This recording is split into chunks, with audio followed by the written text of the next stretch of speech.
कल मैंने आपको भारतीय दर्शन के अंतर्गत सांख्य दर्शन के बारे में बताया था। सांख्य दर्शन के बारे में बताया था कि सांख्य दर्शन में मुख्य रूप से 25 तत्वों का प्रकृति और पुरुष प्रधान तत्व के रूप में वर्णन किया गया है, और सांख्य दर्शन का जो प्रमुख सिद्धांत है उस सत्कार्यवाद का विशेष रूप से उल्लेख किया गया है। आज मैं आपको उस सत्कार्यवाद के विषय में बतलाता हूँ। सत्कार्यवाद क्या है? देखिए, ये 3 सत, कार्य और वाद से संपन्न होता है। सत का तात्पर्य जो सदा सत्य रूप से इस सृष्टि में विद्यमान रहता है।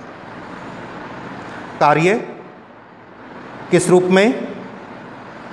जो सत्य है वही कार्य रूप में परिणत होता है। वाद ऐसा सिद्धांत सत्कार्यवाद कहलाता है। यदि कोई कार्य कारण रूप में सत्य रूप से विद्यमान है, तब तो उस कार्य की उत्पत्ति इस सृष्टि में संभव है, और यदि वह कार्य उस कारण में सत्य रूप से स्थित नहीं है तो उसकी उत्पत्ति संभव नहीं है। ये जो सांख्य दर्शन का विचार है, ऐसा श्रीमद् भगवत गीता में भी कहा है। 2 अध्याय के अंतर्गत ने असतो विद्यते भावो ने अभावो विद्यते सतः। ये जो सत्य है उस सत्य का कभी अभाव नहीं होता और असत्य की कभी सत्ता नहीं होती। ऐसा भगवत गीता का जो कथन है वो इस सत्कार्यवाद की पुष्टि करता है। यह जो सिद्धांत है वो असत्कार्यवाद के विरुद्ध स्थापित किया गया है। असत्कार्यवाद में तो यही है कि किसी भी असंभव जो पदार्थ है उसकी भी उत्पत्ति संभव है।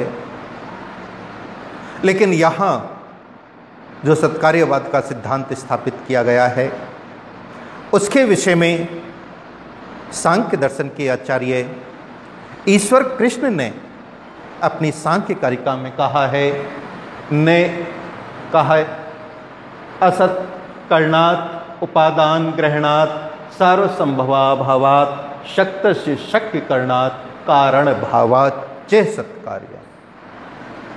इसका मतलब क्या है?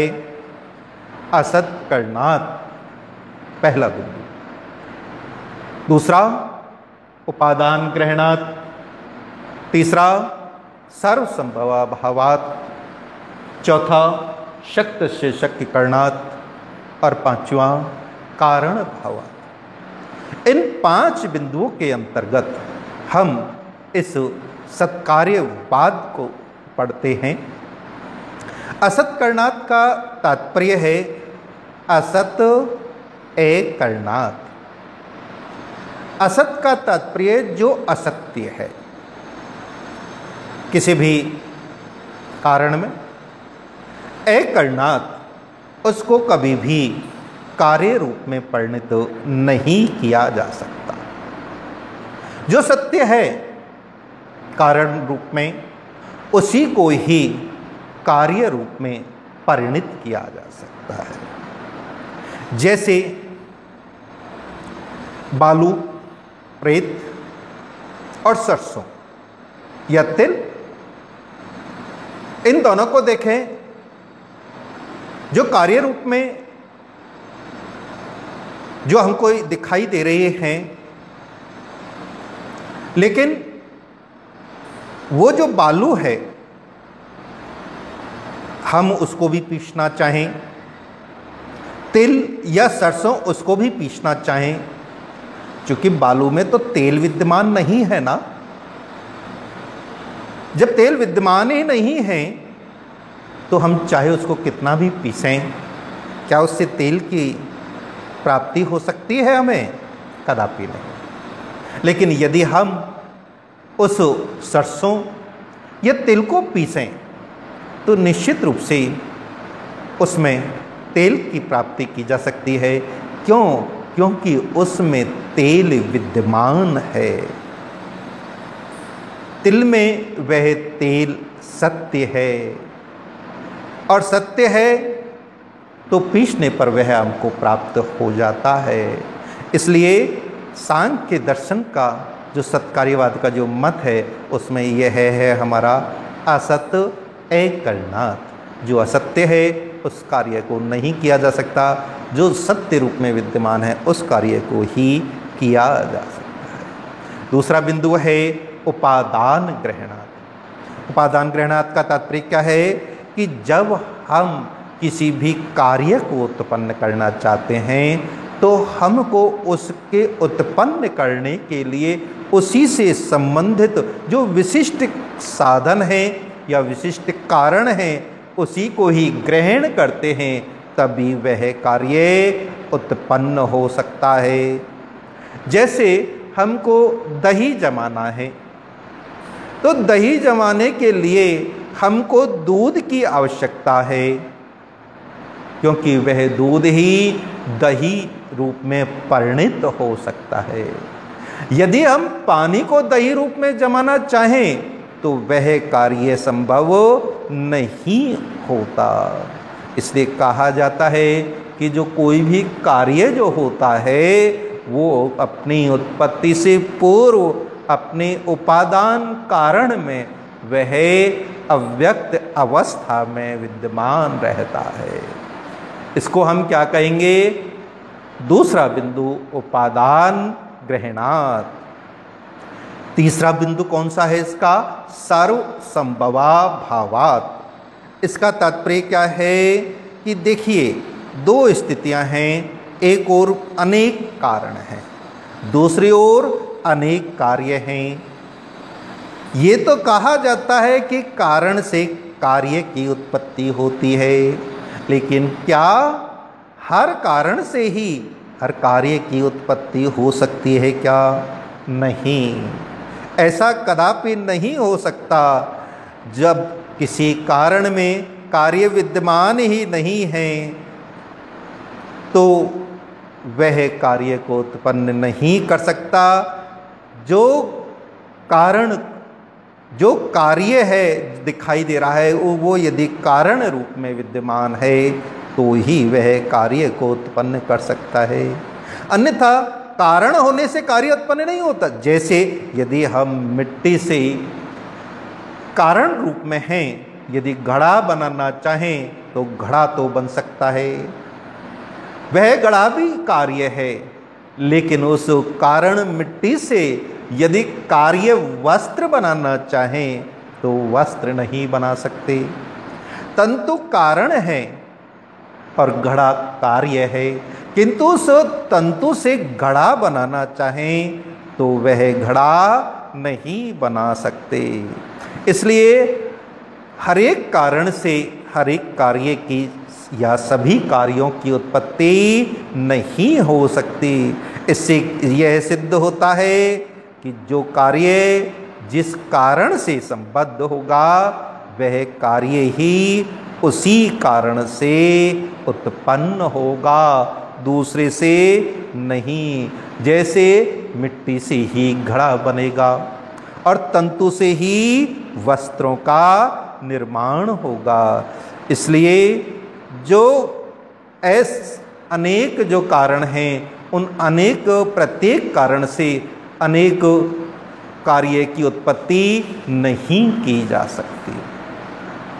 अगला बिंदु है शक्तस्य शक्य करना।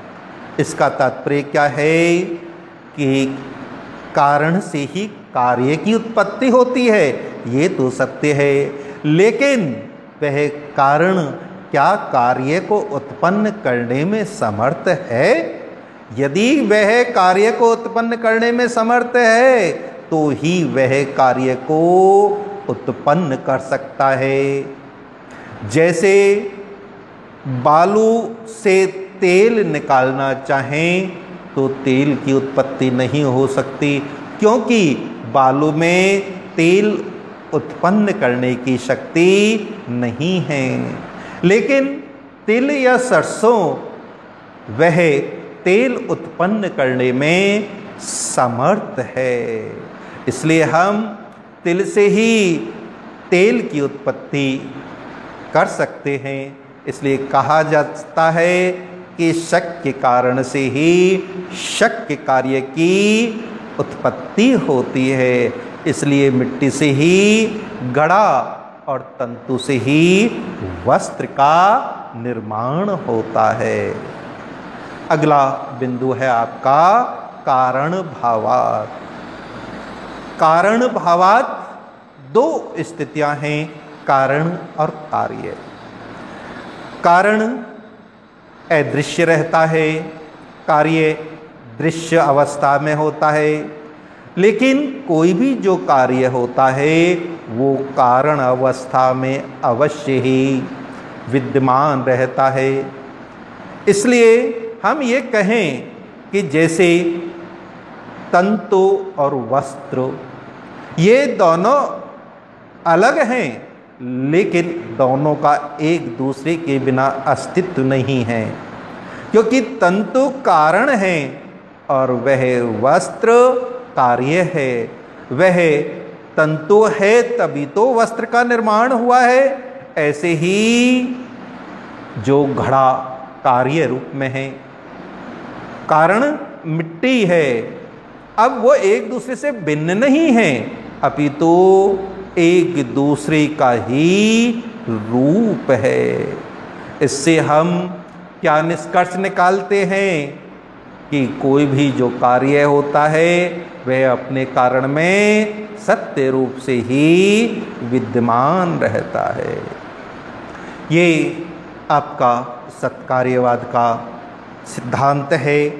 इस सिद्धांत में हम लास्ट में ये कह सकते हैं कि जो भी कार्य हमें विद्यमान रूप से दिखाई देता है, प्राप्त होता है, वह कारण रूप में अवश्य ही विद्यमान रहता है। यदि वह कारण रूप में नहीं होगा तो वह कार्य रूप में कभी भी परिणित नहीं होगा। यही इनका सिद्धांत, सांख्य दर्शन का सिद्धांत सत्कार्यवाद के रूप में कहा जाता है। धन्यवाद।